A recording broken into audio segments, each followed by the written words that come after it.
이러한 상황 속 준결승 경기 전 기자회견이 공개되었습니다. 준결승에서 한국을 다시 만나게 된 아무타 감독은 사전 기자회견을 통해 명예로운 결과를 얻으려면 집중해야 한다. 선수단 전체의 노력이 필요하다라며 경기 전 소감을 전했습니다. 영권이요. 머리를 갖다 대야죠. 축구 대표팀 주장 손흥민이 지난 4일 카타르 도하 아레글라 훈련장에서 몸풀기를 위한 공 뺏기를 하다가 주전 수비수 김영권에게 핀잔을 주자 폭소가 터져나왔습니다. 그 전까지는 2연속 연장전 여파 탓인지 분위기가 무거웠는데 손흥민 한마디에 화기애애해졌습니다. 그러나 정상 훈련보다는 회복 훈련 위주였습니다. 호주전 주전 11명과 교체 출전한 이재성은 회복 훈련에 집중했습니다.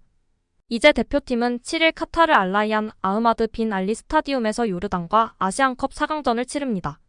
국제축구연맹 피파 랭킹 23위인 한국의 객관적 전력은 요르단보다 한 수위인데요. 축구 통계 전문 매체 옵타도 승리 확률을 분석한 결과 한국이 약 70%로 승리할 것이라고 예상했습니다. 방심은 금물이지만 이렇다 보니 일단 4강전 한국 최대 목표는 연장전 차단에 있습니다. 사우디아라비아와 16강전, 호주와 8강전 모두 후반 추가 시간 동점골을 넣어 좀비 축구라는 훈장도 달았으나 A매치 122경기를 뛴 손흥민도 2경기 연속 연장전을 치른 건 선수 생활 동안 처음이라며 혀를 내둘렀습니다. 그만큼 피로가 많이 쌓였습니다. 한국이 결승에 오르면 마주칠 이란이나 카타르 모두 만만찮은 팀입니다. 결승전은 4강전 4일 뒤에 열립니다. 체력을 최대한 아끼는 게 중요합니다. 물론 요르단이 쉽게 넘을 수 있는 상대는 아닌데요. 이미 조별리그 2차전에서 고전 끝에 2대2 무승부를 거뒀습니다. 그나마도 계속 뒤지다 후반 추가 시간 자책골을 유도한 덕분이었습니다. 요르단 역습에 수비가 허둥지둥됐습니다.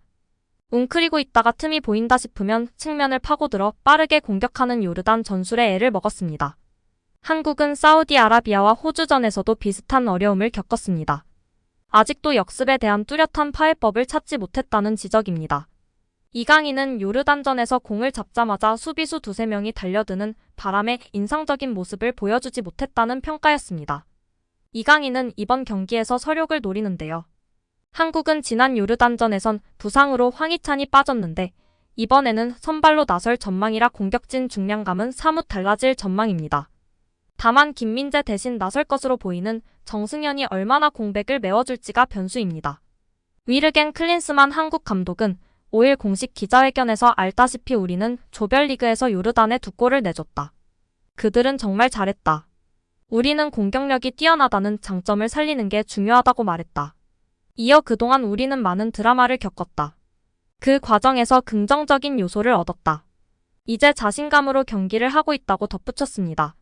특히 요르단의 아무타 감독은 지난 조별리그에서 한국과의 경기 전 인터뷰에서 수비에서 한국의 공격진을 개인적으로 막아내긴 쉽지 않다. 우리는 지역 방어를 해야 한다. 한국처럼 공격이 위협적인 그런 팀을 상대하는데 자신 있다. 공간을 잘 막아야 한다. 우린 한국 선수들을 막아낼 수 있다고 말하며 자신감을 피력했었습니다. 이어 우리는 역습을 하고 윙에 있는 선수들을 활용해 이변을 노릴 것이다. 팀으로서 아주 좋은 모습을 보여주고 싶다며 이변을 다짐하며 화제가 되기도 했습니다.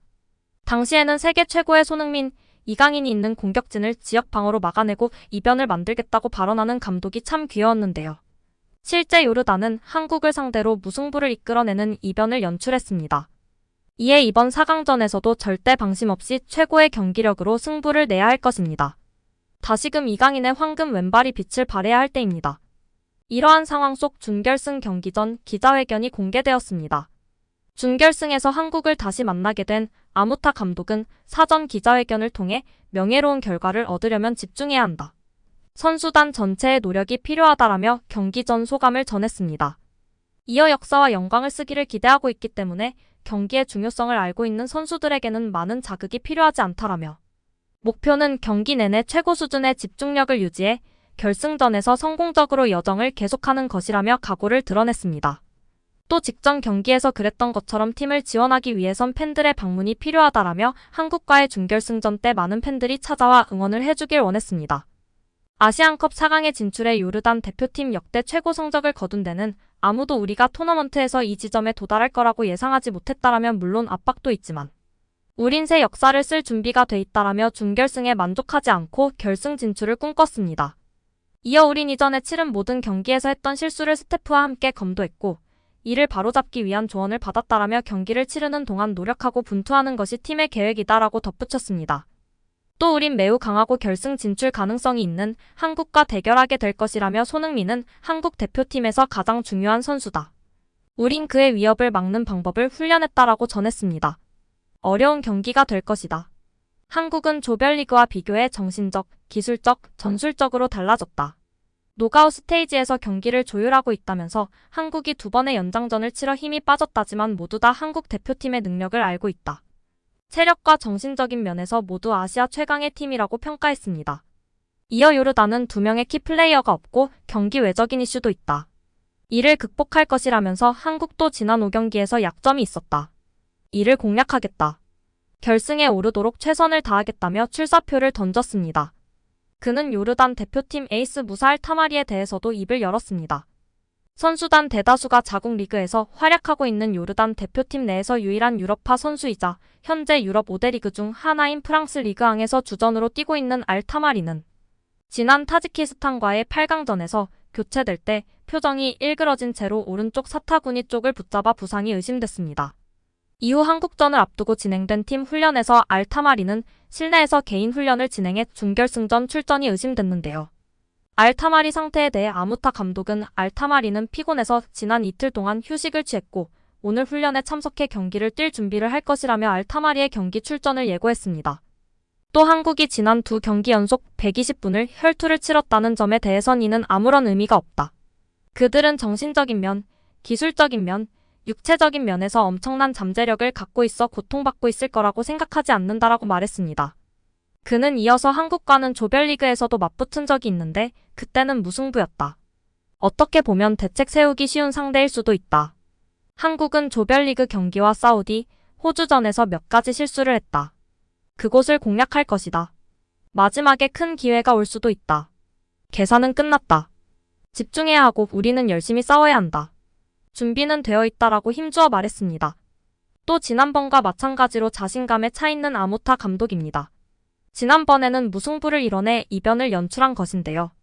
이번에는 약점을 공략할 것이고 이강인, 손흥민 등 대비해서 막을 수 있다. 대책을 세우기 쉽다는 등 엄청난 자신감을 표출하고 있습니다. 이번에 확실히 본때를 보여주길 기대하고 응원해야 할 것 같습니다. 함께 자리한 이브라임 사대도 모두 전술적으로 플레이해 결승에 진출할 수 있도록 노력하겠다라고 각오를 다졌습니다. 팬들은 무엇보다도 조규성이 최전방에 선발로 나올까 무척이나 노심초사인 상황인데요. 사우디전에서 영웅이 되었으나 호주전에서 다시 무기력한 모습을 보이며 실망을 줬습니다. 제공권이나 몸싸움이 전혀 안 되었고 그렇다고 공격 전개에 관여하는 패스나 드리블 등도 전혀 안 되었기 때문에 많은 팬들이 분노하고 답답해했습니다. 조커로 한 방이 필요할 때 그나마 사용하는 것이 낫고 선발은 정말 아니라는 의견이 주를 이루고 있습니다. 오늘 영상은 여기까지입니다. 끝까지 시청해주셔서 감사합니다. 늘 건강하시고 더 좋은 영상으로 찾아뵙겠습니다. 구독과 좋아요도 잊지 마시고 부탁드립니다. 감사합니다.